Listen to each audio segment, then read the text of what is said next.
Hello everyone, welcome back to our channel Sports and Physical Education. This is Anjana Thakur.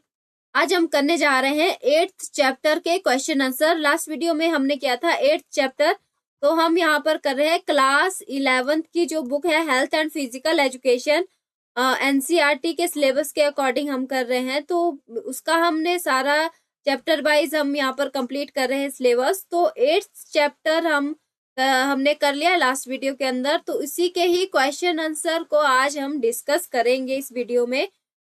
इसमें first question देखिए, long answer type question के अंदर पहला question है, but do you understand why health. तो health या स्वास्थ्य से आप क्या समझते हैं. तो हेल्थ के बारे में हमने सेकंड चैप्टर में भी किया था, जो कि क्या था, अंडरस्टैंडिंग हेल्थ. इसके अंदर भी हमने हेल्थ के बारे में किया था कि हेल्थ क्या होती है हमारी. सिर्फ ये नहीं बोल सकते कि किसी पर्सन के अंदर अगर बीमारियां नहीं है तो वो पर्सन क्या है, हेल्दी है. तो सिर्फ यही मान लेना कि किसी के अंदर बीमारियां नहीं है वही हेल्दी है, तो ये तो गलत बात है. हेल्थ एक ऐसी स्टेट है जहां पर फिजिकल, मेंटल, सोशल वेलबींग को भी देखा जाता है. यानी कोई पर्सन फिजिकली भी हेल्दी हो, मेंटली भी हेल्दी हो, उसका समाज में व्यवहार अच्छा हो, इमोशनली हेल्दी हो, स्पिरिचुअल हेल्थ हो, तो सभी तरीके के इसमें आयाम जो थे हेल्थ के वो देखे जाते हैं. तभी हम बोल सकते हैं कि कोई पर्सन क्या है, हेल्दी है. अगर वो फिजिकली, मेंटली, सोशली हेल्दी है, उसमें कोई बीमारियां भी नहीं है, बॉडी के सारे ऑर्गन अच्छे से काम कर रहे हैं. दूसरा, हम इसमें हेडिंग बनाकर हम क्वेश्चन को लिख सकते हैं. ठीक है, पहला हम सिंपली इसका लिख सकते हैं कि health is a state of complete physical, mental, social wellbeing and not merely the absence of disease and infirmity. Second heading आप इस तरह से पॉइंट बना के लिख सकते हैं कि सेकेंड पॉइंट आपने लिख लिया कि physical health involve the efficient functioning of body system. तो बॉडी के जो हमारे सिस्टम है, ऑर्गन है, वो अच्छे से अगर काम कर रहे हैं, पूरा एफिशिएंट तरीके से अपने पूरा काम कर रहे हैं, यानी जो भी डाइजेस्टिव सिस्टम है या रेस्पिरेटरी सिस्टम है, ठीक है, ब्रेन का सिस्टम है, हमारा नर्वस सिस्टम है, जितने भी बॉडी के अंदर सिस्टम है वो अगर अच्छे से काम कर रहे हैं तो हमारी बॉडी क्या है, हेल्दी है. और दूसरा लिख सकते हैं कि the ability to perform daily activity without fatigue. तो अपने डेली के जितने जो भी काम है वो बिना किसी थकान के अगर कर पा रहे हैं तो वो पर्सन को भी हम हेल्दी बोलेंगे. फिर आगे हम लिख सकते हैं कि mental health pertain the emotional stability and coping with stress, while social health involve maintaining health relationship and contributing positively to society. तो मानसिक स्वास्थ्य भी जरूरी है. अगर हमारा फिजिकल हेल्थ अच्छी है तो मेंटल हेल्थ अपने आप अच्छी होने लगेगी, और इमोशनल हेल्थ, सारी चीजें जो भी है वो एक दूसरे के साथ जुड़ी हुई है.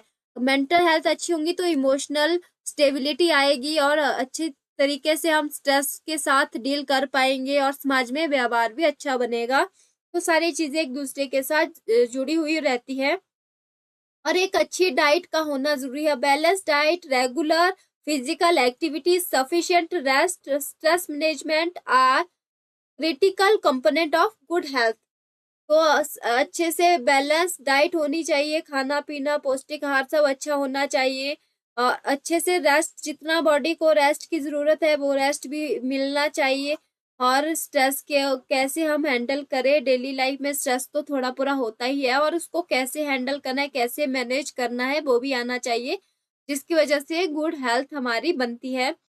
फिर सेकंड क्वेश्चन है, list and explain the component of health related fitness. तो हेल्थ रिलेटेड फिटनेस के कंपोनेंट हमने चैप्टर के अंदर पढ़े हुए हैं. इसमें है स्ट्रेंथ, मस्कुलर स्ट्रेंथ.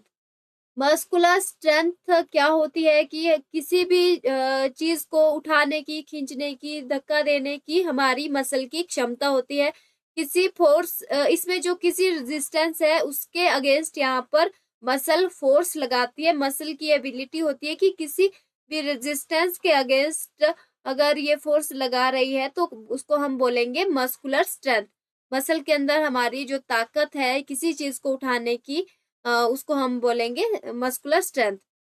दूसरा है इंडोरेंस. तो इंडोरेंस क्या हो गया कि हमारी मसल ज्यादा समय तक या कोई रिपीट हम काम कर रहे हैं तो बिना थके हुए उस काम को हम ज्यादा देर तक कर पा रहे हैं। अगर ऐसी कैपेसिटी किसी में है तो हम बोलेंगे कि इसकी मस्कुलर इंडोरेंस अच्छी है।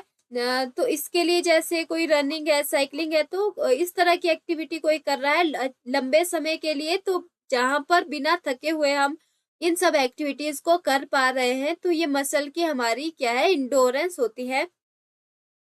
कार्डियोवैस्कुलर इंडोरेंस, इसको आप सिंपल एक ही हेडिंग बना के भी लिख सकते हैं कि सिंपली स्ट्रेंथ हो गया, इंडोरेंस हो गया, तो मस्कुलर इंडोरेंस भी हो गया, कार्डियोवैस्कुलर इंडोरेंस भी इसमें हो गया। कार्डियोवैस्कुलर इंडोरेंस क्या होता है कि जो हमारी हार्ट है, लंग्स है, ब्लड वेसल की ये एबिलिटी होती है कि ज्यादा ऑक्सीजन को यहाँ पर सप्लाई करने की क्षमता अगर होती है हमारे हार्ट में, लंग्स में, ब्लड वेसल में, उसको हम कार्डियोवैस्कुलर इंडोरेंस बोलेंगे।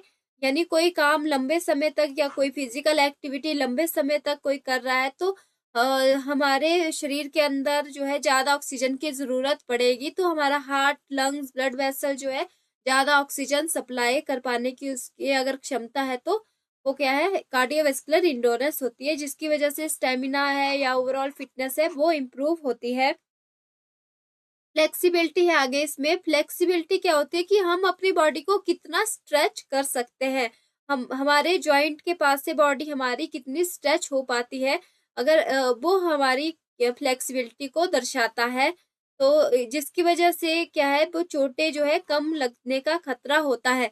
अगर बॉडी में फ्लेक्सिबिलिटी नहीं है, स्ट्रेचेबिलिटी नहीं है, और कोई खेल कोई एक्टिविटी कर रहे हैं हम, तो उसमें अगर स्ट्रेचेबिलिटी की बॉडी को जरूरत पड़ती है, अगर बॉडी के अंदर वो स्ट्रेचेबिलिटी नहीं होगी, फ्लेक्सिबिलिटी नहीं होगी, तो मसल जो है खिंच सकती है, पुल हो सकती है, और स्वेलिंग उसमें हो सकती है, इन्फ्लामेशन हो सकती है और पेन हो सकती है, तो जो है चोटें लगने का खतरा जो है ज्यादा होता है। अगर फ्लेक्सिबिलिटी अच्छी है तो चोटें लगने का खतरा भी कम हो जाएगा। फिर है बॉडी कॉम्पोजिशन, यानी बॉडी के अंदर फैट कितना है, वाटर का अमाउंट कितना है, तो ये हमारा बॉडी कॉम्पोजिशन बताता है। The ratio of fat to lean body mass in the body, ठीक है। Maintaining a healthy body composition is crucial for long term health, तो लंबी हेल्थ के लिए, अच्छी हेल्थ अगर लंबे समय तक बनाए रखनी है तो बॉडी कॉम्पोजिशन का सही होना जरूरी होता है। थर्ड क्वेश्चन पे आते हैं, एक्सप्लेन मस्कुलर स्ट्रेंथ। तो मस्कुलर स्ट्रेंथ को अच्छे से एक्सप्लेन करना है, लॉन्ग आंसर टाइप क्वेश्चन के अंदर है ये, इसके टाइप भी बतानी है। हमने चैप्टर के अंदर भी पढ़ा हुआ है कि मस्कुलर स्ट्रेंथ, अभी मैंने बोला कि किसी रेजिस्टेंस के अगेंस्ट अगर मसल फोर्स लगा रही है तो वो क्या है, हमारी स्ट्रेंथ होती है। किसी चीज को हम इसकी वजह से क्या कर सकते हैं, उठा सकते हैं, पुश कर सकते हैं और पुल कर सकते हैं, ठीक है, खींच सकते हैं, पुश कर सकते हैं, उठा सकते हैं किसी भी भारी चीज को भी। तो ये हमारी मसल की ताकत ही होती है कि हम अपनी डेली एक्टिविटी कर सकते हैं। स्पोर्ट्स के अंदर अगर जा रहे हैं तो स्पोर्ट्स की परफॉर्मेंस भी इससे अच्छी बनती है। अगर मसल में स्ट्रेंथ होगी, ताकत होगी, तो हम स्पोर्ट्स की परफॉर्मेंस, कोई भी गेम अगर खेल रहे हैं तो वहां पर परफॉर्मेंस क्या है, अच्छी ही बनेगी। और डेली की जो भी एक्टिविटी होती है, उठाने की, खींचने की या धक्का देने की, तो वहां पर भी ये मस्कुलर स्ट्रेंथ जो है वो इम्पॉर्टेंट रोल प्ले करती है। और स्ट्रेंथ ट्रेनिंग भी हम कर सकते हैं अपने मसल की स्ट्रेंथ को बढ़ाने के लिए, जिसकी वजह से मसल का मास, बोन डेंसिटी, मेटाबॉलिक रेट जो है वो अच्छा बनता है, इम्प्रूव होता है, और इंजरी का जो रिस्क है वो भी कम हो जाता है। और इसको हम तीन तरह से कैटेगराइज कर सकते हैं, तीन टाइप होते हैं इसके। एक है मैक्सिमम स्ट्रेंथ। मैक्सिमम स्ट्रेंथ होता है कि जहां पर मसल जो है वो अपनी पूरी ताकत लगाती किसी रेजिस्टेंस के अगेंस्ट, एक ही कॉन्ट्रेक्शन में जो है वो फोर्स लगाती है, फोर्स को क्रिएट करती है। यानी कि कोई भी काम अगर कर रहे हैं वहां पर एक बार में ही हम अपना पूरी ताकत लगाकर उस काम को कर पाए, इसके लिए जो है मसल जो है पूरा फोर्स लगाती है। फिर है एक्सप्लोसिव स्ट्रेंथ। एक्सप्लोसिव स्ट्रेंथ है the ability to exert maximum force quickly, तो मैक्सिमम फोर्स को क्विकली लगाना है, जहां पर स्पीड और स्ट्रेंथ दोनों ही मिलकर काम करती है, उसको एक्सप्लोसिव स्ट्रेंथ बोलते हैं। जैसे 100 मीटर की स्प्रिंट रेस के अंदर होता है कि हमें अच्छा स्टार्ट लेना है, तो वहां पर फोर्स की भी जरूरत पड़ेगी, यानी ज्यादा स्पीड के साथ और अच्छे स्ट्रॉन्ग कि यहाँ पर हमें स्टार्ट लेना है। तो 100 मीटर की स्प्रिंट में क्या है, एक्सप्लोसिव स्ट्रेंथ काम करती है। जैसे वेट लिफ्टर है, उसको भी एक बार में ही पूरा यहाँ पर वेट उठाना है। फिर है स्ट्रेंथ इंडोरेंस। स्ट्रेंथ इंडोरेंस क्या हो गया कि ये ऐसी कैपेसिटी होती है जहां पर जो है मसल लंबे समय तक यहाँ पर कांटेक्ट कर पाती है, और लंबे समय तक हम कोई काम कर सकते हैं बिना थके हुए, उसको हम क्या बोलेंगे, इंडोरेंस बोलेंगे, स्ट्रेंथ इंडोरेंस। तो फोर्थ क्वेश्चन है, explain the benefit of endurance training. तो इंडोरेंस ट्रेनिंग के क्या क्या फायदे होते हैं। तो इंडोरेंस ट्रेनिंग से जो कार्डियोवैस्कुलर है और रेस्पिरेटरी सिस्टम है, उसकी एफिशिएंसी इंप्रूव होती है, अच्छी बनती है। उसके अलावा जो बॉडी के दूसरे सिस्टम है, जैसे कार्डियो रेस्पिरेटरी सिस्टम है, इस पे क्या प्रभाव पड़ता है, जैसे हार्ट का साइज है वो बढ़ जाता है, या स्ट्रोक वॉल्यूम है वो बढ़ता है, और अच्छा जो है वो ऑक्सीजन हम ले पाते हैं। हमारे बॉडी को ज्यादा हम ऑक्सीजन लेने की कैपेसिटी है वो बढ़ जाती है। इसके अलावा हार्ट रेट है, ब्लड प्रेशर है, इन सब पे भी अच्छा प्रभाव पड़ता है। फिर है मस्कुलर सिस्टम। तो मस्कुलर सिस्टम पे क्या प्रभाव पड़ता है, जैसे माइटोकॉन्ड्रिया है, इसका जो माइटोकॉन्ड्रिया नंबर्स में बढ़ जाते हैं, इनहेंस हो जाता है नंबर माइटोकॉन्ड्रिया का मसल के अंदर, और जिसकी वजह से जो एनर्जी का प्रोडक्शन है वो अच्छा बनता है, क्योंकि माइटोकॉन्ड्रिया से हमें एनर्जी मिलती है। फिर है मेंटल बेनिफिट भी होते हैं, जैसे स्ट्रेस वगैरह है वो कम हो जाता है, जो मूड है वो अच्छा बनता है, और स्लीप क्वालिटी जो है वो भी अच्छी बनती है। इसके अलावा वेट मैनेजमेंट है, यानी एक हेल्थी बॉडी वेट बनाए रखने में, मेंटेन करने में भी हेल्प करता है। दूसरे बेनिफिट की बात करें तो लंबे समय तक बिना थके हुए बॉडी जो है वो काम करने की उसमें क्षमता होती है, यानी थकान के प्रति जो रेजिस्टेंस है वो बढ़ जाता है। फिर आगे हम बात करेंगे फ्लेक्सिबिलिटी की। फ्लेक्सिबिलिटी और उसके टाइप क्या होते हैं, पहले देखिए, एक तो हमने बताना है फ्लेक्सिबिलिटी क्या है, इसको एक्सप्लेन करना है, दूसरा इसके टाइप बताने हैं, दो पार्ट्स में है क्वेश्चन। तो पहले हम फ्लेक्सिबिलिटी को बताएंगे यहाँ पर कि थोड़ा से एक दो लाइनों में। फ्लेक्सिबिलिटी क्या होती है कि ability of joint to move through its complete range of motion. Joint के पास अपना पूरा जो है वो जितना मूव कर सकता है, हमारी बॉडी, हमारी मसल ज्वाइंट के पास जितना मूव कर सकती है, वो कर पाने की एबिलिटी को फ्लेक्सिबिलिटी बोलते हैं। यानी बॉडी हमारी कितनी स्ट्रेच कर पाती है ज्वाइंट से, वो हमारी क्या है, फ्लेक्सिबिलिटी। और ये क्यों एसेंशियल होती है, जरूरी होती है, ताकि चोटें जो है वो कम लगे, चोटों से बचा जा सके। इसके अंदर देखिए टाइप हम करेंगे आगे, या आप सिंपली इसको हेडिंग, दूसरी हेडिंग दे सकते हैं कि टाइप ऑफ फ्लेक्सिबिलिटी, ऐसे भी लिख सकते हैं, टाइप ऑफ फ्लेक्सिबिलिटी, और उसको अंडरलाइन कर दिया, मोटे शब्दों में इसको हाईलाइट कर दिया, टाइप ऑफ फ्लेक्सिबिलिटी लिखकर। फिर एक तो इसमें क्या होता है, पैसिव फ्लेक्सिबिलिटी। पैसिव फ्लेक्सिबिलिटी होती है जहां पर कि कोई दूसरा व्यक्ति है वो हेल्प करेगा बॉडी को स्ट्रेच करने में, यानी कोई कोच होगा या इंस्ट्रक्टर होगा या कोई पार्टनर है, या दूसरा पर्सन है जो कि बॉडी को स्ट्रेच करने में वो हेल्प करेगा। और एक होता है एक्टिव फ्लेक्सिबिलिटी, जहां पर कोई भी एक्सटर्नल हेल्प की जरूरत नहीं होती है, जो पर्सन है वो अपने आप से ही बॉडी को स्ट्रेच कर पा रहा है। इसके अंदर आगे दो पार्ट होते हैं। स्टैटिक फ्लेक्सिबिलिटी, एक तो है किसी फिक्स्ड पोजीशन में, चाहे बैठे हुए हो चाहे खड़े हुए हैं, किसी फिक्स्ड पोजीशन में रुके हुए बॉडी को स्ट्रेच करना है, फिर होल्ड करना है उस पोजीशन में थोड़ी देर, उसको स्टैटिक फ्लेक्सिबिलिटी बोलेंगे। एक होता है डायनामिक फ्लेक्सिबिलिटी, जहां पर किसी एक्टिव मूवमेंट में, कोई मूवमेंट करते हुए बॉडी को स्ट्रेच किया जाता है, उसको डायनामिक फ्लेक्सिबिलिटी बोलते हैं। तो इस तरीके से पहले फ्लेक्सिबिलिटी को थोड़ा सा बताना है, और इसके दो पार्ट्स रहते हैं, और एक्टिव फ्लेक्सिबिलिटी आगे दो सब पार्ट होते हैं। फिर है sixth question, explain the various factor affecting flexibility. तो फ्लेक्सिबिलिटी को क्या चीजें अफेक्ट करती है, यानी किन चीजों पर फ्लेक्सिबिलिटी डिपेंड करती है। एक तो होता है ज्वाइंट स्ट्रक्चर। तो ज्वाइंट के डिफरेंट स्ट्रक्चर रहते हैं, जो बॉडी में ज्वाइंट होते हैं, अलग अलग तरह के ज्वाइंट होते हैं, जैसे बॉल एंड सॉकेट ज्वाइंट होता है, हिंज ज्वाइंट होता है, ठीक है, नीज के अंदर हिंज ज्वाइंट है, या शोल्डर हिप के अंदर क्या रहता है, बॉल एंड सॉकेट ज्वाइंट रहता है। इसके अलावा सैडल जॉइंट होता है, पाइवोट जॉइंट होता है गर्दन में हमारे, तो बहुत तरह के जॉइंट होते हैं। तो अलग अलग तरह के जो जॉइंट है उनका मूव करने की कैपेसिटी भी अलग अलग होती है, यानी उनकी फ्लेक्सिबिलिटी का लेवल भी अलग अलग रहेगा। तो एक जॉइंट का स्ट्रक्चर भी यहाँ पर अफेक्ट करता है फ्लेक्सिबिलिटी को। दूसरा है मसल लेंथ इलास्टिसिटी, यानी मसल के अंदर और टेंडन के अंदर कितनी स्ट्रेचेबिलिटी है, कितना मसल खींच सकती है, उसकी कितनी कैपेसिटी है, टेंडन की खींचने की कितनी कैपेसिटी है, उस पर भी किसी पर्सन की फ्लेक्सिबिलिटी डिपेंड करती है। फिर है एज एंड जेंडर, तो एज और जेंडर पे भी डिपेंड करती है। एज ज्यादा होती जाती है, जैसे एज के साथ साथ फ्लेक्सिबिलिटी जो है कम होती जाती है। और जेंडर की बात करें तो फीमेल के अंदर देखा गया है कि एज कंपेयर टू मैन ज्यादा फ्लेक्सिबिलिटी होती है। जिम्नास्टिक वगैरह में आपने देखा होगा फीमेल के अंदर कितना ज्यादा फ्लेक्सिबिलिटी होती है, अपना बॉडी को वो कितना फ्लेक्सिबल तरीके से मूवमेंट करती है, जिम्नास्टिक एक्टिविटी करती है। फिर है टेम्परेचर, तो वार्म मसल जो रहती है वो ज्यादा फ्लेक्सिबल तो होती है कोल्ड मसल से। इसीलिए हमेशा बोला जाता है कि कोई भी एक्टिविटी या स्पोर्ट्स के अंदर कंपटीशन है या कहीं पर भी इस तरह की एक्टिविटी अगर हो रही है तो वहां पर पहले जो है बॉडी को वार्मिंग अप करना जरूरी होता है।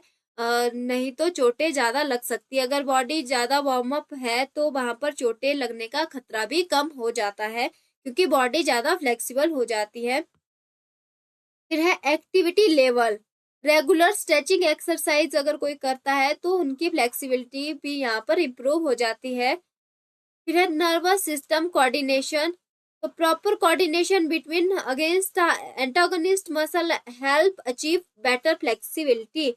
तो हमारी जो एंटागोनिस्ट और एगोनिस्ट मसल होती है इनके बीच का कोऑर्डिनेशन होना बहुत जरूरी है, जिसकी वजह से फ्लेक्सिबिलिटी अच्छी बनती है। तो ये भी एक फैक्टर है जो कि फ्लेक्सिबिलिटी को अफेक्ट करता है। ये 4-5 कुछ फैक्टर लिख लेने हैं, तो 6 क्वेश्चन यहाँ पर कंप्लीट हो गया।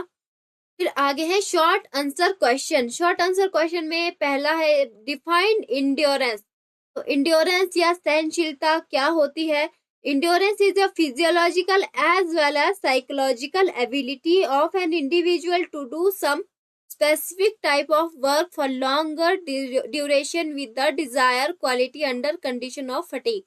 तो लंबे समय तक कोई भी काम या कोई एक्टिविटी है, स्पेसिफिक टाइप का कोई काम है, ठीक है, उसको लंबे समय तक बिना थके हुए अगर कोई इंडिविजुअल या कोई पर्सन कर पा रहा है उसको हम क्या बोलेंगे? उसके उस पर्सन की सहनशीलता है। ये फिजियोलॉजिकल भी हो सकता है, साइकोलॉजिकल भी हो सकता है। ये कैसे साइकोलॉजिकल होगा?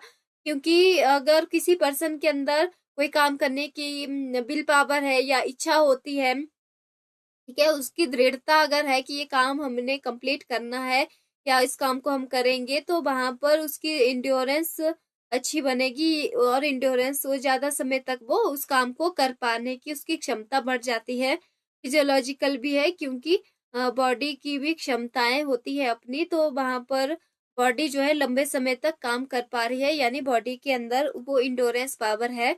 तो इंडोरेंस को हम सिंपली बोल सकते हैं फिजियोलॉजिकल भी है, साइकोलॉजिकल एबिलिटी भी है, जहाँ पर कोई पर्सन कोई स्पेसिफिक टाइप के काम को लंबे समय तक बिना थके हुए कर पा रहा है अच्छे से, उसको हम इंडोरेंस बोलेंगे। सेकंड क्या है? What is physical fitness? तो फिजिकल फिटनेस क्या है? एक दो लाइनों में बताना है कि फिजिकल फिटनेस हमारी हेल्थ की ही एक स्टेट होती है, ठीक है। Physical fitness is a state of health and wellbeing that develop the capacity to perform better in sports, daily work and routine activity through physical activity, a balanced diet, a proper recovery।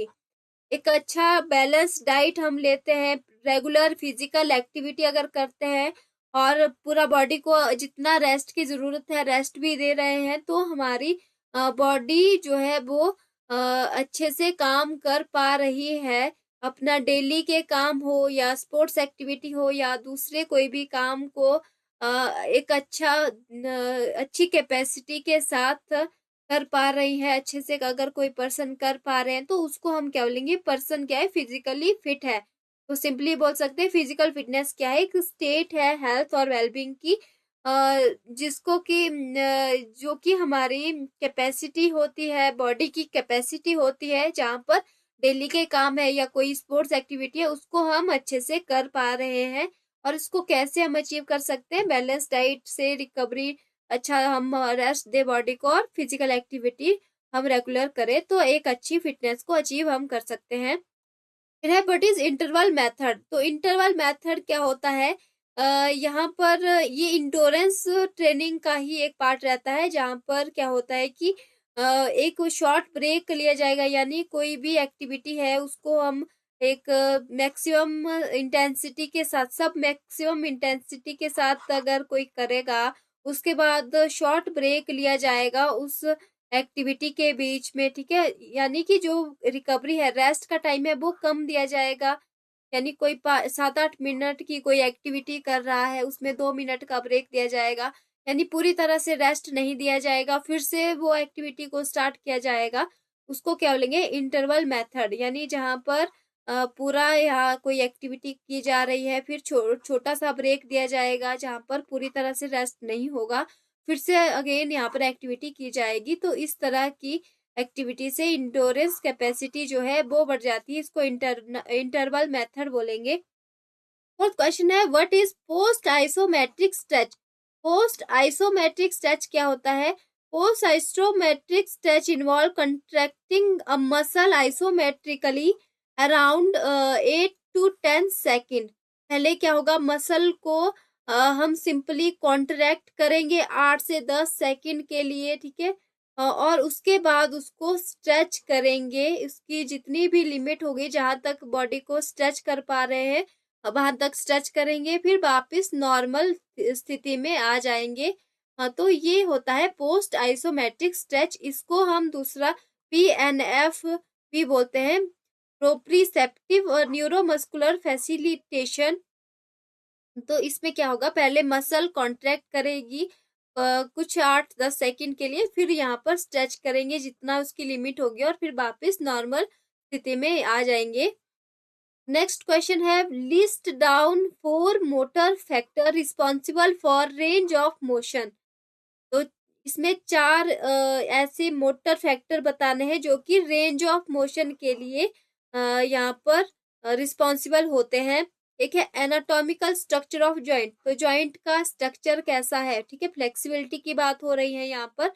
तो कौन से factor है? 4 चीजें बतानी, simply उसका नाम बताना, explain करने की जरूरत नहीं है, शॉर्ट आंसर टाइप क्वेश्चन है।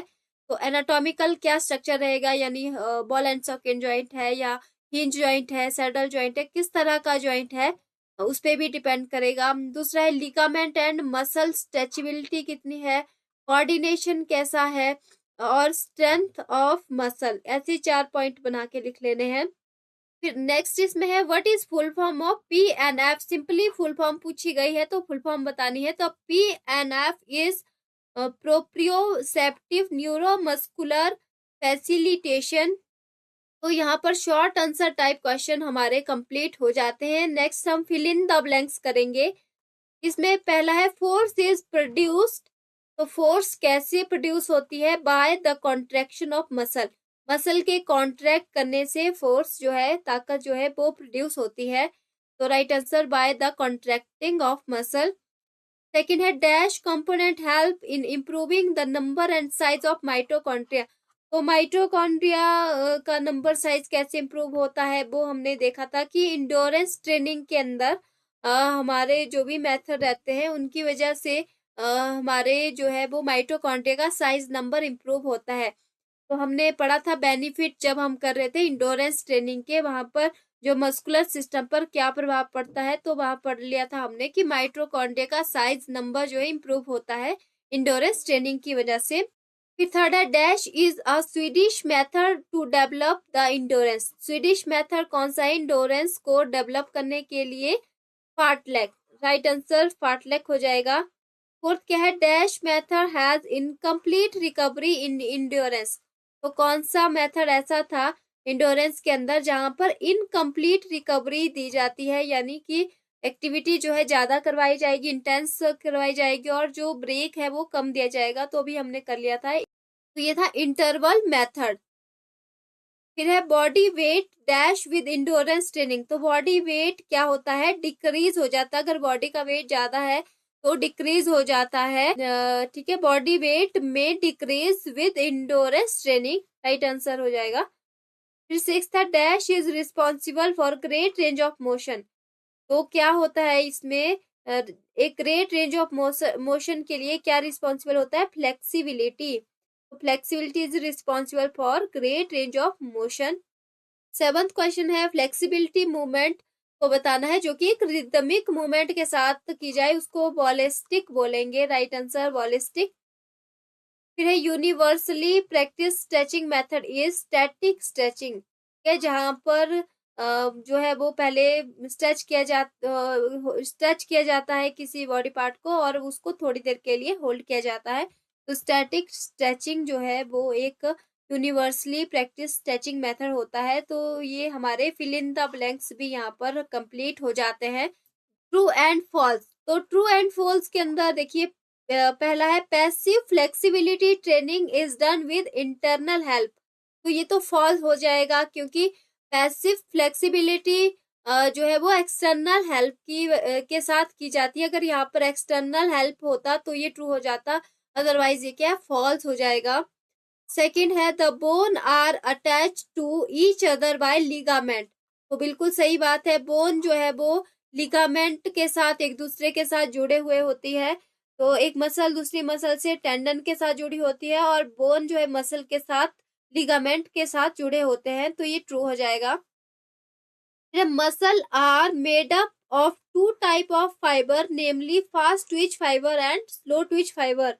तो सही बात है कि मसल दो तरह के फाइबर से बने होते हैं, फास्ट ट्विच फाइबर और स्लो ट्विच फाइबर, जिसको red and white muscle fibre भी बोलते हैं।